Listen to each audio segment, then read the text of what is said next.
Hi everyone, today going to go over my March read, the book I read for March, which was Women's History Month, right? So yeah, I wanted to get into that. I'll go over my favorite quotes from the book as I always do, and then I'll probably tell you about it at the end. So the first quote is from the foreword. It says, "Dear sister, thank you for sending us your vital voice and sharing your passion and commitment with us.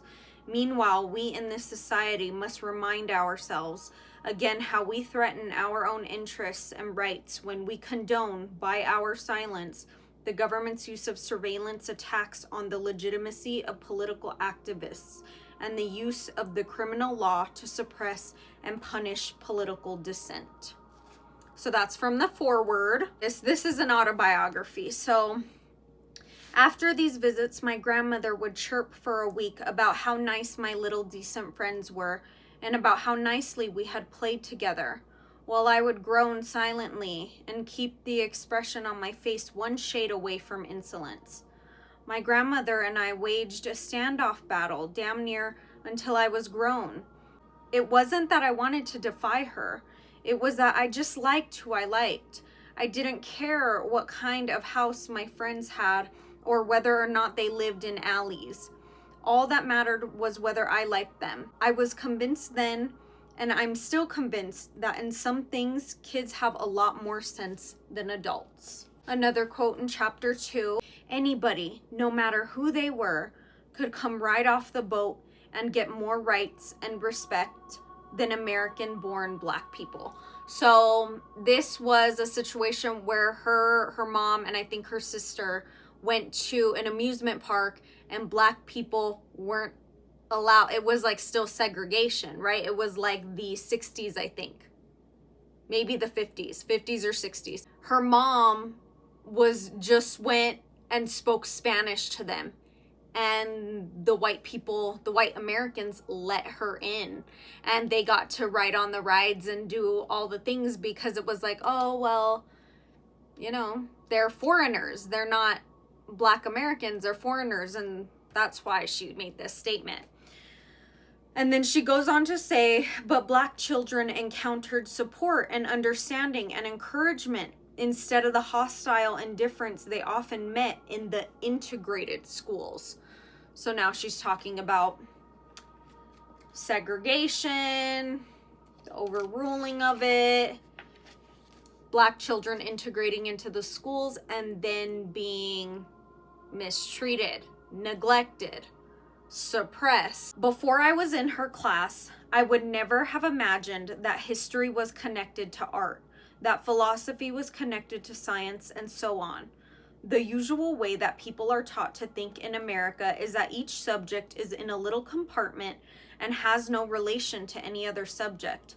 For the most part, we receive fragments of unrelated knowledge, and our education follows no logical format or pattern.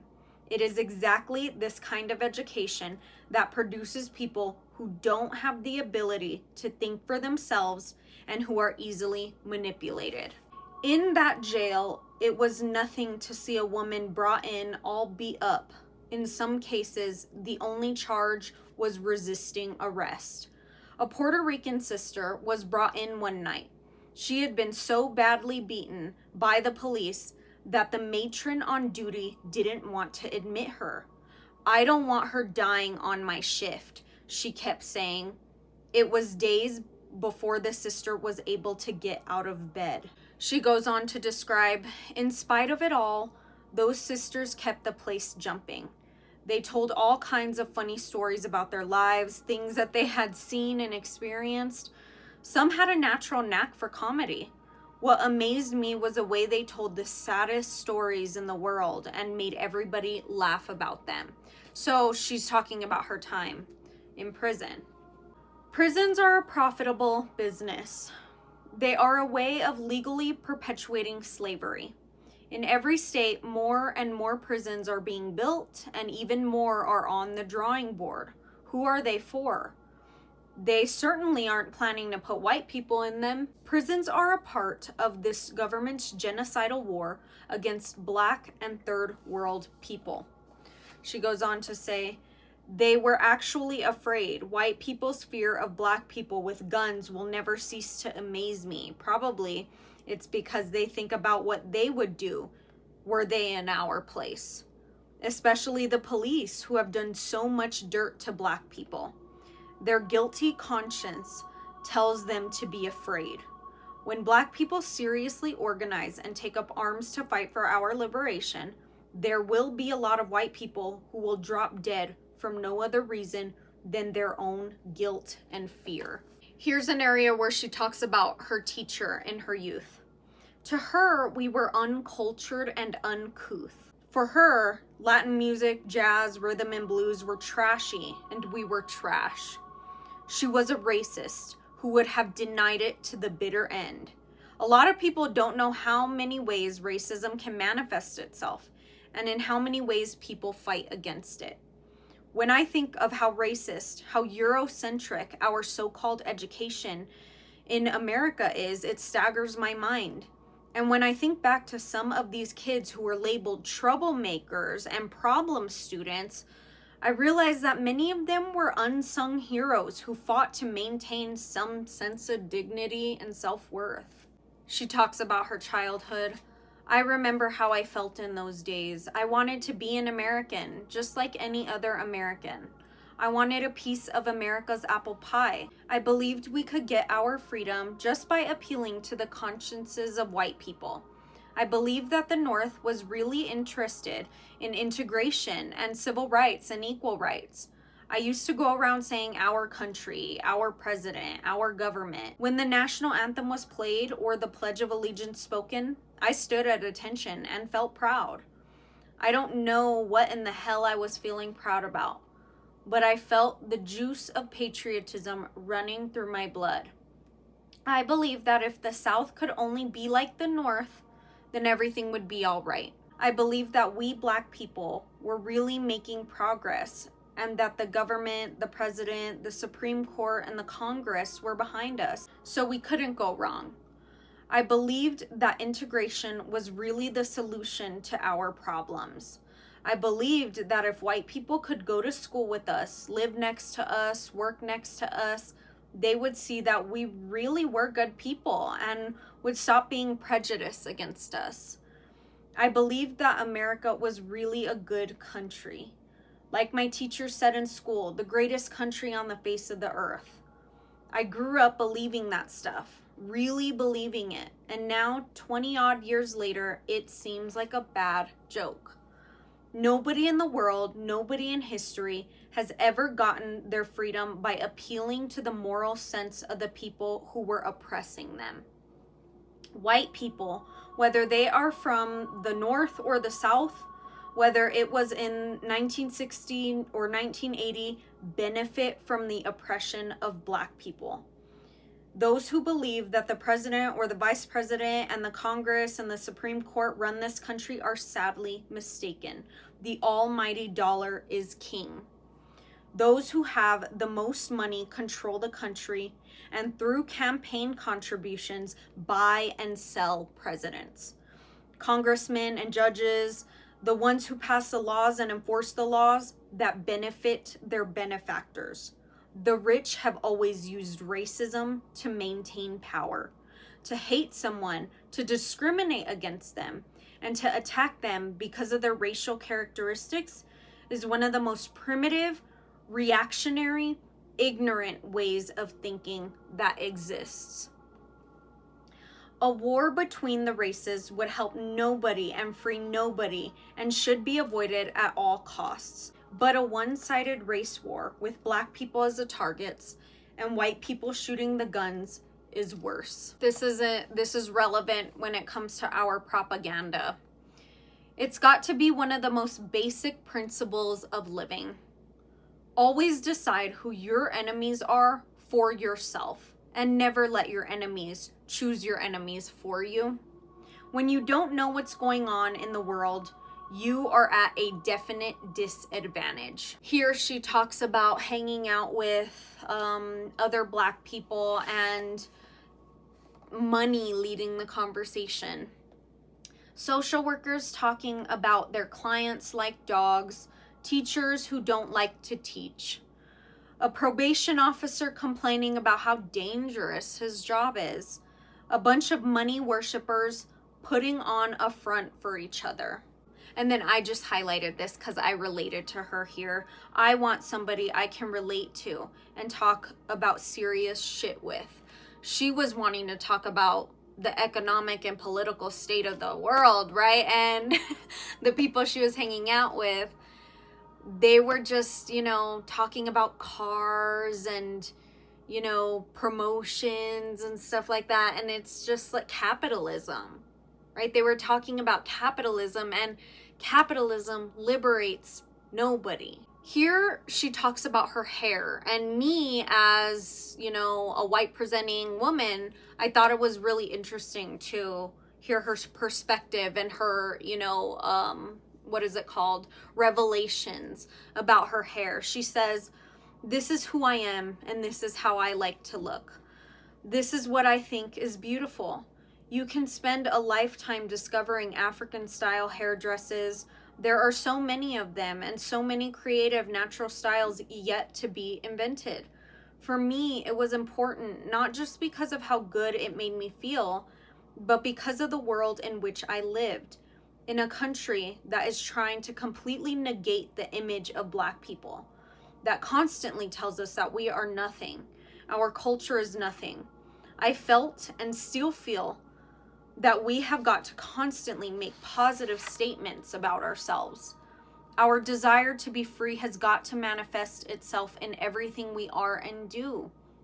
We have accepted too much of a negative lifestyle and a negative culture, and have to consciously act to rid ourselves of that negative influence. Maybe in another time, when everybody is equal and free, it won't matter how anybody wears their hair or dresses or looks.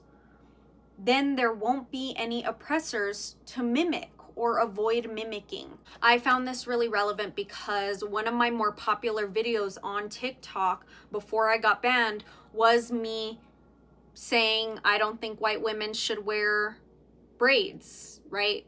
Cornrows, right? Anything of Black American culture that comes from, has roots within their African heritage.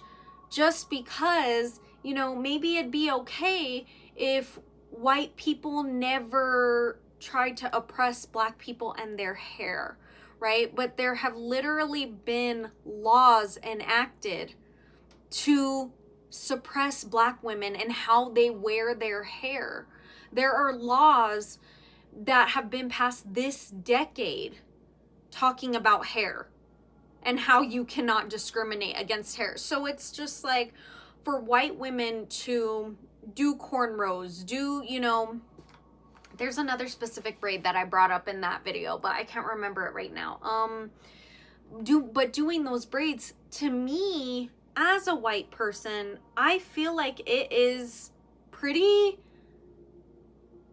it's mimicry. It's almost like, look what I can get away with, right? I know a lot of white people sit there and say, oh, it's because we think it's so beautiful and, I just want to do it on me. You don't have to center yourself in everything, in every single aspect of beauty. You can look over, think something's beautiful over there, and it's beautiful over there. I don't need to do it on myself, right? But when it's white women doing these sorts of hairstyles, it's just like, look what I can get away with. Shall I choose to do it? But when you do it, you're deemed as unprofessional, right? Early white people within this country were sitting there getting mad, having resentment towards Black women, and going to the judges and having them enact laws like they can't do things like that. They can't wear their hair like that. Like, not good. In this book, I think chapter 12 was one of the most important chapters. It talked about the revolution, right? The North and the South and the whole, liberation of slaves and all of that. And in essence, it was about money. Nobody was morally trying to free Black people. Okay, and she goes over that. Here, there was also a draft, right? She mentions how there was a draft and white people who were drafted. Of course, nobody wants to fight in a war, okay?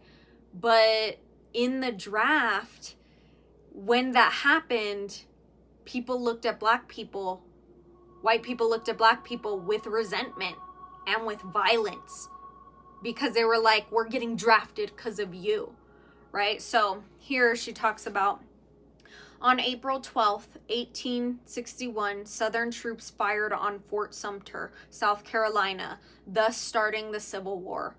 The response of the Northerners was electrifying. Millions who had been indifferent or lukewarm to the secession of the South jumped on the bandwagon to defend the Union. But the enthusiasm was short-lived. They already viewed black workers in the North as competitors for their jobs, and the white Northerners, for fear of losing even more jobs to the black people, refused to enlist in sufficient numbers for the North to win the war. When the draft law was enacted, tens of thousands of white workers in New York City took to the streets and brutally beat and murdered every black person they could find. It has been estimated that between 400 and 1,000 black people were killed as a result of the so-called New York draft law riots. Draft riots and the murder of black people also took place in other northern cities. Here's where she talks about the isolation of Americans. And this is the way the US government wants it to be. They figure that as long as people have no faces and the country has no form, Americans will not protest when they send in the Marines to wipe them out. That's why TikTok is hated between the Democrats and Republicans, because they don't like that we learned about what's happening in Palestine and Israel. Right? I didn't know about it. Do you get what I'm saying? But once everybody starts to learn what's up and see these people and be able to have conversations with these people on an app, yeah, we don't want anybody being bombed. We don't want anybody being wiped out. Normal people. I don't know. I feel like everybody learning about this stuff kind of showed how people are, people's true colors. Here she talks about her being in college and listening to a bunch of groups, right? Different groups, communist groups, socialist groups, there were so many groups with different ideologies, okay? And she says, I love to listen to them, learn from them, and argue with them. But there was no way in the world I could see myself becoming a member. For one thing, I could not stand the condescending, paternalistic attitudes of some of the white people in those groups. I actually find that to be very, very true of the Democratic left, liberals, leftists, all of these people. It's like the condescending nature, the, strive for perfection, which is kind of a characteristic towards fascism. It's like the waiting to cancel everybody. Oh, you said that wrong.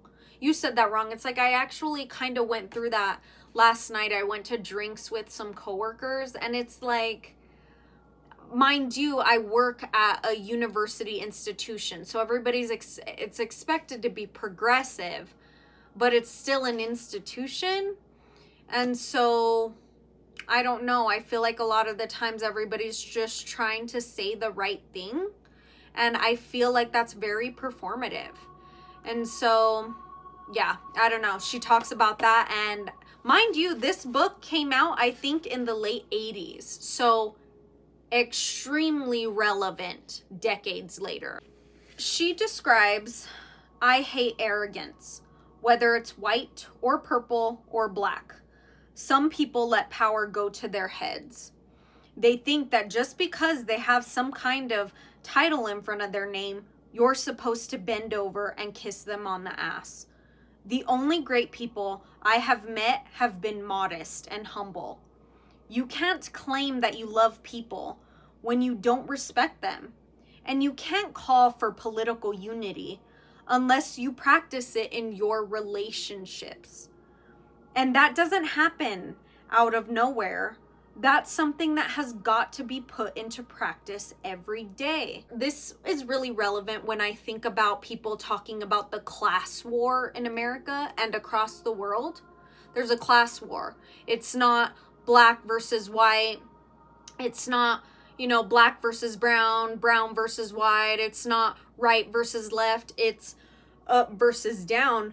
I get that. And I get that everybody needs to, unionize and lean towards unity, but you can't expect people to unify with you if you are racist. Why do they have to put aside, oh, I don't want to be around you? You're a literal racist. You're prejudiced towards brown people, Latinos, Chicanos, black people, black Americans. You can't expect anybody to come together with you. If that's how you want to act, you have to practice loving people in your relationships. Racism was taught by the rich, by the white rich people for centuries, especially in this country, so that everybody can be prejudiced amongst each other, right? Brown people with black people and, white people with other people of color. But it's like now when we acknowledge, okay, yeah, racism was taught by the rich to divide us. Okay, you need to fix your racism. We all have to every day, especially white people, have to do two forms of defying racism, right? Outwardly and inwardly, okay?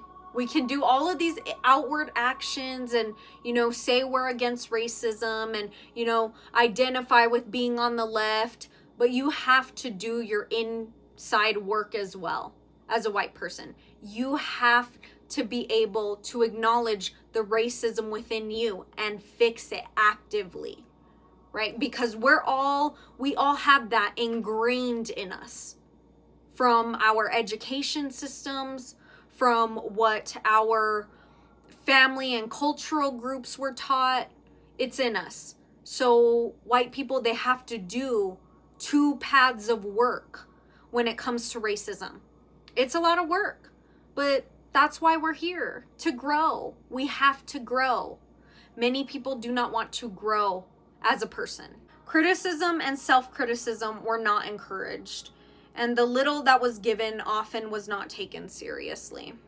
Constructive criticism and self-criticism are extremely important for any revolutionary organization. Without them, people tend to drown in their mistakes, not learn from them. This goes for everybody, everywhere, all the time. You gotta be able to face criticism. And you know what? I can tell a lot of people they aren't able to do that for themselves, because when I go online and criticize a celebrity that people don't know, these people can't even handle their favorite celebrities facing criticism. It's like, I know you can't.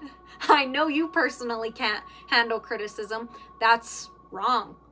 Self-criticism, criticism from the outside, constructive criticism, we all need to be able to face that and internalize it, not to where it's a detriment, but to where we can better ourselves, become better people.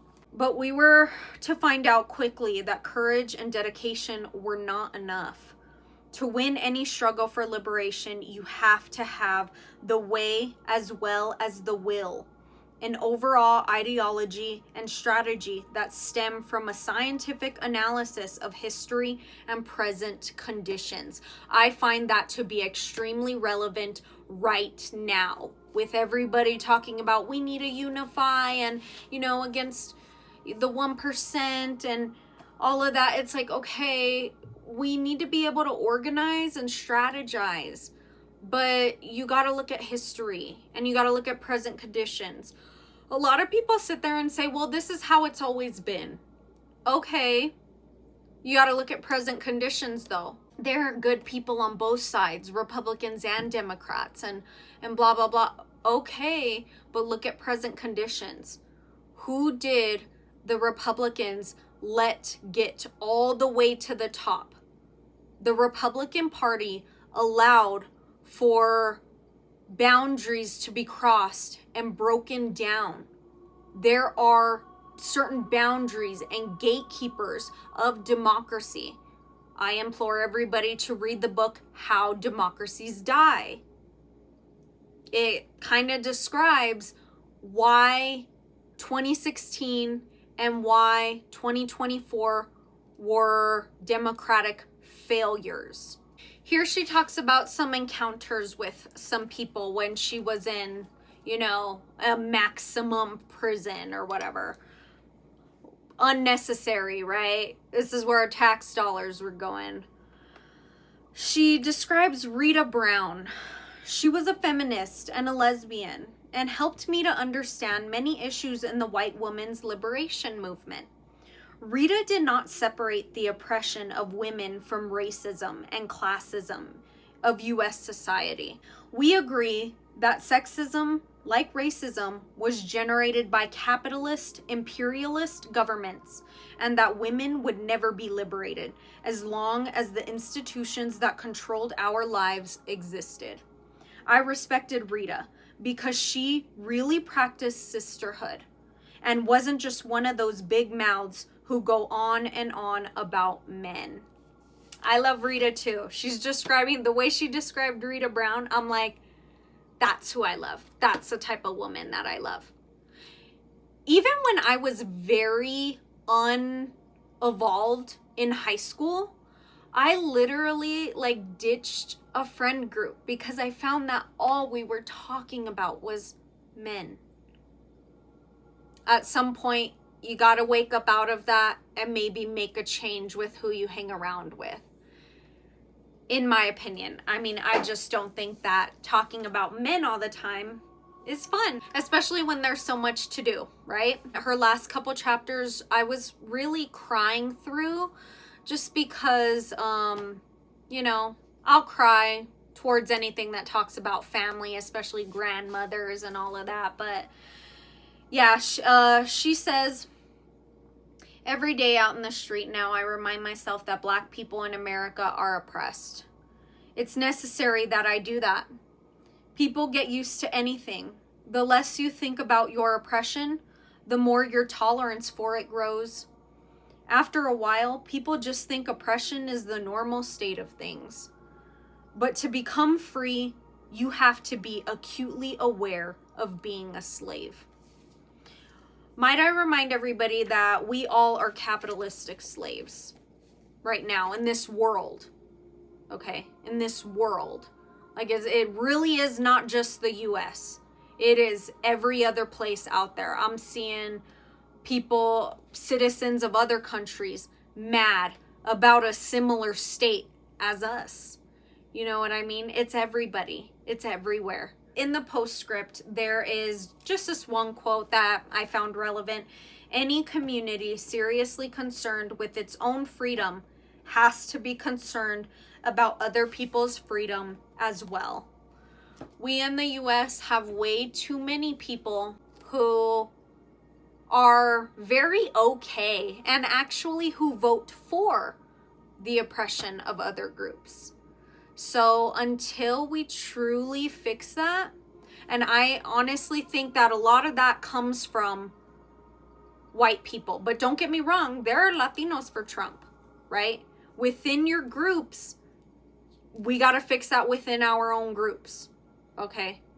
It's like prejudice within, racism within the LGBTQ community, that needs to be handled within the community. Right? Racism within the Latino, Chicano groups, those need to be dealt with within the community. You got to teach each other. White people need to call each other out and teach each other about racism. Because I'm sorry, the oppressors usually don't listen to the people, to the groups that they've oppressed. yeah, there are some of us that are like, yeah, I'm going to listen and internalize Black voices, because it's like they know their struggle and they know their oppressor, right? Especially, you know, within different racial things, within different homophobic, like it goes for every single area of oppression, especially between man and woman, right? Men, misogyny, that needs to be worked on within the male group. Misogyny, it really isn't going to progress and get better if men start to give other men social consequences, not hanging out with men who treat women like shit, who beat on women, who kill women, right? It's like men have to deal with that problem within their group. White people have to teach each other about racism and encourage them to be better, because oppressors do not listen to the groups that they've oppressed. The collectives don't. Sure, there are exceptions, but the collectives just don't. So we must have people who stand up, who step up within these groups and try to help get their groups to be better, right? So yeah, this book was Assata, an autobiography. What's the date in here that says 1987? So this book was extremely relevant. I loved it. It was a hard read, but I think this is on my required reading, right? I think my second video was my required reading. This is added. This is added to that. It's definitely a perspective that I think a lot of people, or everybody, just needs to listen to. It's a perspective within our country. It's a very American experience. It's an American experience in here. So I implore everybody, if you can read this, do it. I can't wait to read my books for April.